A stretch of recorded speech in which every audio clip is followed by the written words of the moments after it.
So I am a pediatric cancer doctor and stem cell researcher at Stanford University, where my clinical focus has been bone marrow transplantation. Now, inspired by Jill Bolte-Taylor last year, I didn't bring a human brain, but I did bring a liter of bone marrow. And bone marrow is actually what we use to save the lives of tens of thousands of patients, most of whom have advanced malignancies like leukemia, lymphoma, and some other diseases. So a few years ago, I'm doing my transplant fellowship at Stanford. I'm in the operating room. We have Bob here, who's a volunteer donor. We're sending his marrow across the country to save the life of a child with leukemia. And so actually, how do we harvest this bone marrow? Well, we have a whole OR team, general anesthesia, nurses, and another doctor across from me. Bob's on the table, and we take sort of a small needle, not too big. And the way we do this is we basically place this through the soft tissue and kind of punch it into the hard bone, into the tuchus, that's a technical term, and aspirate about 10 mLs of bone marrow out each time with a syringe.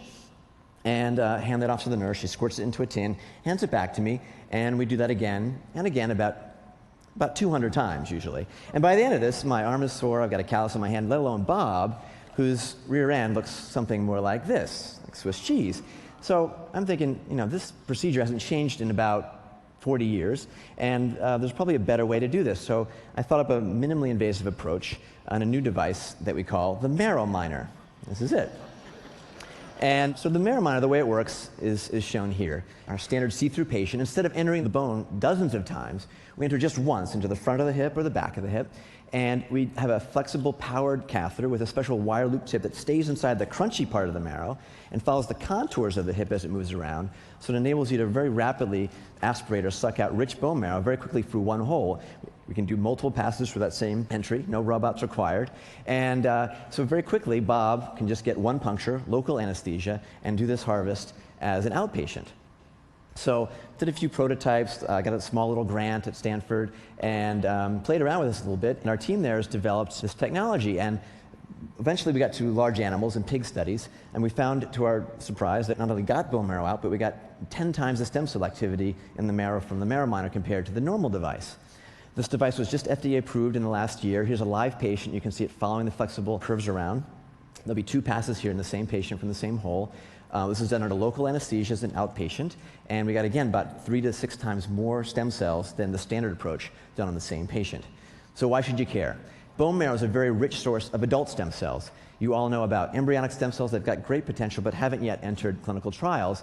Adult stem cells are throughout our body, including the blood-forming stem cells in our bone marrow, which we've been using as a form of stem cell therapy for over 40 years. In the last decade, there's been an explosion of use of bone marrow stem cells to treat the patient's other diseases, such as heart disease, vascular disease, orthopedics, tissue engineering, even in neurology to treat Parkinson's and diabetes. We've just come out, we're commercializing this year, generation 2.0 of the marrow miner. The hope is that this gets more stem cells out, which translates to better outcomes. It may encourage more people to sign up to be potential life-saving bone marrow donors. It may even enable you to bank your own marrow stem cells when you're younger and healthier to use in the future, should you need it.